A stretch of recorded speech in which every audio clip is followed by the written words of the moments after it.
Hello everyone, IELTS এর অন্যতম একটা ইম্পর্টেন্ট পার্ট হচ্ছে আমাদের IELTS speaking. So basically IELTS speaking আমাদের 4টা জিনিসের উপর বেস করে নাম্বারিং করা হয়। নাম্বারিং ক্রাইটেরিয়া 1-এ আছে fluency and coherence, numbering criteria 2-তে আছে লেক্সিক্যাল রিসোর্স, নাম্বারিং ক্রাইটেরিয়া 3-তে আছে grammatical range and accuracy, and number 4 হচ্ছে প্রোনাউন্সিয়েশন। সো বেসিক্যালি আমাদের এই টোটাল কোর্সটায় 5টা ক্লাস থাকবে। ফার্স্ট ক্লাসটাতে আমরা দেখব কীভাবে করে এই প্রত্যেকটা জিনিসের উপর নাম্বারিং করা হয়ে থাকে।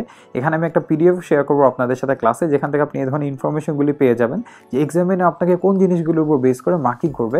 এরপরে ক্লাস যেটা, সেখানে আমরা দেখবো স্পিকিংয়ের যে আমাদের 3টা পার্ট থাকে তার মধ্যে ফার্স্ট পার্টটাকে নিয়ে।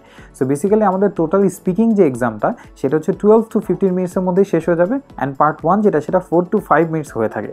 সো পার্ট 1 এক্সামিনে আপনাকে 12 থেকে 15 কোশ্চেন্সের মতো আস্ক করতে পারে। সো আমরা পার্ট 1 নিয়ে ক্লাস নাম্বার 2-তে দেখবো। এরপরে আমাদের ক্লাস নাম্বার 3-তে দেখবো আমরা পার্ট 2টাকে, যেটাকে আমরা বলছি কিউ কার্ড। সেখানে আমাদের একটা 1 মিনিটের প্রিপারেশন টাইম দিবেন, 2 মিনিটস ধরে হচ্ছে টপিকটা ডেসক্রাইব করে বলতে হবে। এরপরে চলে যাচ্ছি আমরা পরের ক্লাসটাতে, I mean class number 4-এ।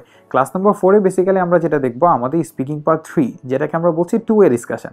So এই স্পিকিং পার্ট 3 অ্যান্ড পার্ট 1-এর মধ্যে কিন্তু কিছু ডিফারেন্স আছে, সেই জিনিসগুলি নিয়ে টোটাল ক্লাসটা থাকবে। অ্যান্ড বেশ কিছু ট্রিক্স অ্যান্ড টেকনিক্সও আমি শেয়ার করবো আপনাদের সাথে, যাতে আমাদের জন্য স্পিকিং এক্সামটা অনেক সহজ হয়ে পড়ে। এরপরে দেখবো আমরা ক্লাস নাম্বার 5, যেটা সবচেয়ে ইন্টারেস্টিং ক্লাস, কারণ ওই ক্লাসটাতে আমরা বেশ কিছু মিসকনসেপশন নিয়ে কথা বলবো। বিকজ আইএলটিএস স্পিকিংয়ে অনেক কিছু আছে যেগুলির উপর নাম্বারিং করা হয় না, বাট আমাদের অলওয়েজ একটা মিস ইনফরমেশন থাকে যে এই জিনিসগুলির উপরে হয়তো বা নাম্বারিং করা হচ্ছে। সো চলুন দেরি না করে এখনই আমরা কোর্সটাতে এনরোল করে ফেলি।